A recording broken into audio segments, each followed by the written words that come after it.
Ok, chers frères, chers sœurs, panafricains, soyez salués dans la bénédiction du Tout-Puissant. Et il faut dire que je ne me portais pas trop bien, donc j'ai pratiquement fait une semaine sans faire de vidéo. Maintenant, je pense que je me porte très bien et nous sommes ensemble. Et comme vous le savez bien, j'ai besoin de votre courage et j'ai besoin que vous me souteniez en simplement de faire des commentaires, de vous abonner pour que véritablement nous puissions intensifier ce que nous sommes en train de faire. Vous le savez bien, il s'agit ici de conter l'histoire de l'Afrique. Oui, c'est véritablement important parce que d'abord il y a eu un constat. Le constat était que lors des colloques, lors des entretiens, lors des débats, on avait constaté que véritablement la jeunesse n'était pas imprégnée sur la connaissance de l'Afrique. Et donc, il était par moments difficile, bien qu'ils ont bien l'envie de le faire, mais c'était par moments difficile de pouvoir débattre. Parce que vous le savez bien, avant de débattre de quelque chose, avant de parler de quelque chose, il est primordial de maîtriser un peu cette chose-là.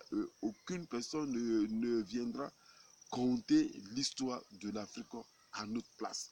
Donc c'est dans ce sens-là que nous avons initié ces premiers pas et que nous estimons continuer grâce à votre bénédiction et grâce à votre prière. Ok, dans les précédentes vidéos, voyez-vous bien, j'avais scindé cette première partie, ce premier chapitre en trois grandes sections.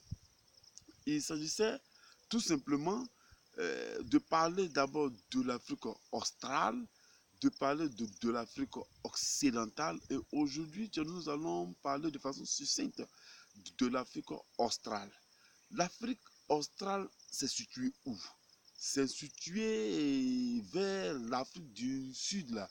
Quand on dit en Afrique du Sud, ne voyez pas seulement le pays de Mandela, mais voyez plutôt tous les pays qui sont aux alentours de l'Afrique du Sud.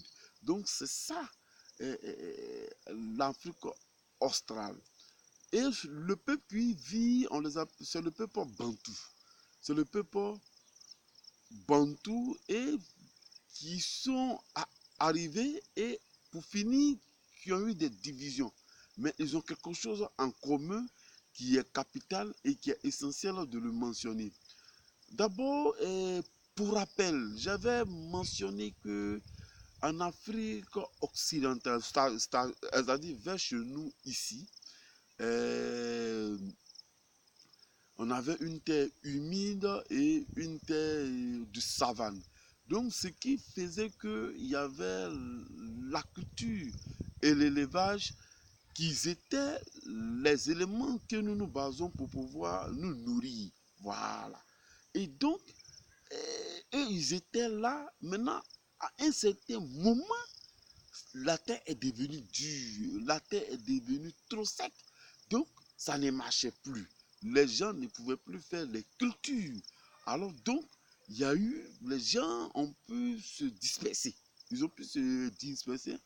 Et ce peuple-là a commencé à converger vers déjà le Cameroun et qui sont allés plus tard en Afrique australe.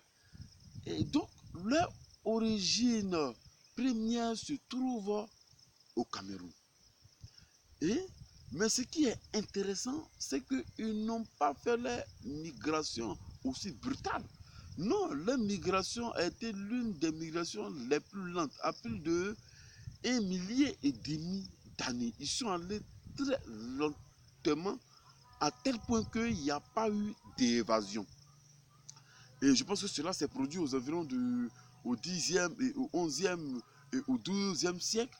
Et ce peuple-là est beaucoup, ils sont beaucoup pasteurs. Ils sont beaucoup pasteurs et puis cultivateurs.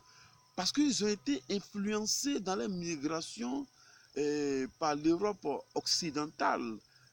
Parce que vous le voyez à cette époque-là où les églises poussaient là-bas comme des champions.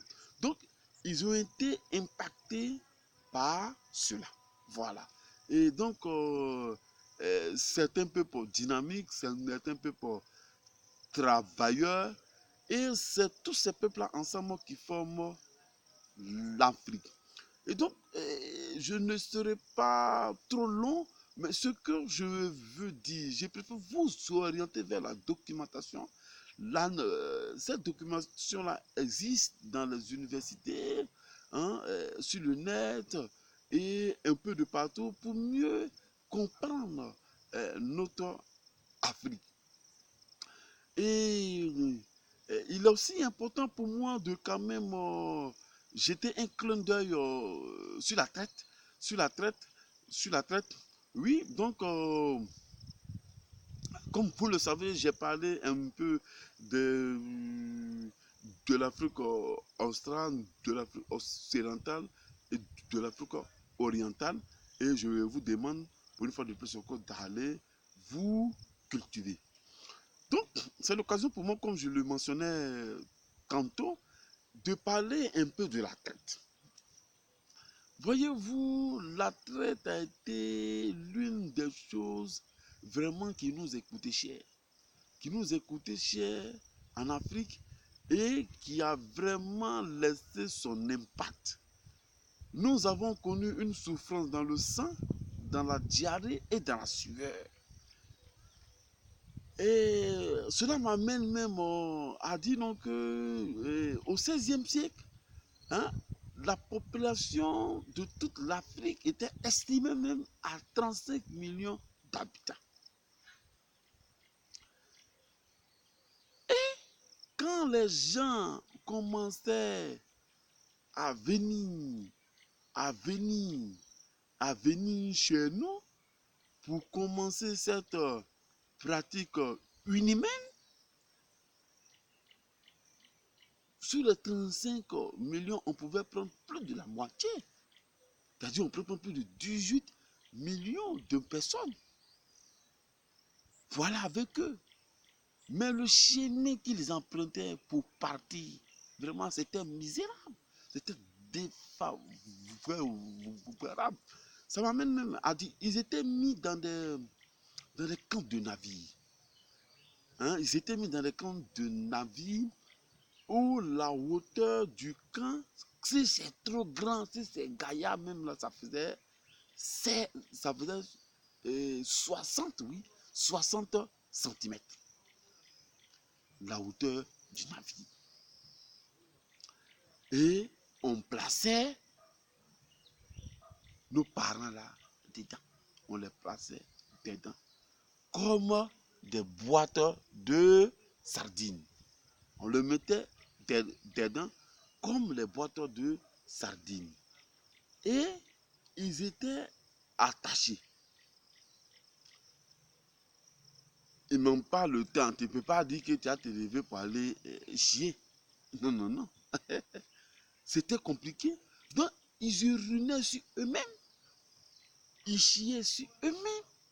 Et le voyage qu'ils pratiquaient, ce n'était pas des voyages de 1 à 2 jours. Ils allaient depuis Afrique, ils allaient en Colombie, ils allaient dans les Antilles, ils allaient au Brésil.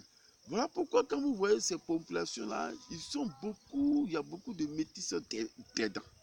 Voilà. Donc c'est là-bas, dans un premier temps, qu'ils partaient et puis ils partaient également dans le sud de l'Afrique, dans le sud des États-Unis.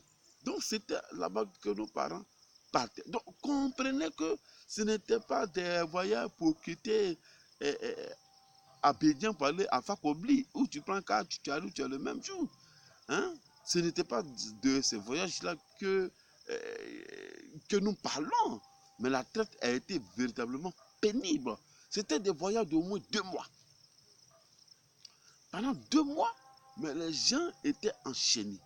Les gens chiaient sur eux-mêmes. Les gens ne pouvaient pas faire aucun geste. Donc, il y avait assez de crampes. Donc, si les 18 millions qui arrivaient à la fin du voyage, si 18 millions, ils pouvaient avoir 6. Ils pouvaient avoir 6. Donc, ça veut dire que vraiment, ça a été nos parents sur le plan démographique, ça nous a beaucoup affecté. Et je ne voudrais pas faire une vidéo aujourd'hui qui est très longue. Donc, c'est déjà un avant-goût de la traite que je vais amplifier, que je vais parler de ça dans les prochains jours. Et puis, en long et en large, je vais faire 2-3 vidéos pour ça, pour que vous compreniez véritablement qu'est-ce qui a été la traite pour les Africains et l'impact que ça a causé sur tous les plans, sur le plan démographique et c'est un peu ça. Et donc, pour une fois de plus encore, je vous aime bien et je souhaite toujours que vous vous abonnez pour comprendre un peu cette nécessité-là, hein, de connaître notre Afrique. Et voyez-vous, moi j'aime bien faire mes vidéos dans la végétation parce que j'aime bien ça, j'aime bien ça. Et vraiment c'est propre, c'est tranquille et puis bon c'est joli, chose à voir quoi. Voilà, allez donc nous sommes à la prochaine, on est ensemble, ciao ciao, soyez bénis, abonnez-vous massivement, on est ensemble. Le Faucon, votre frère.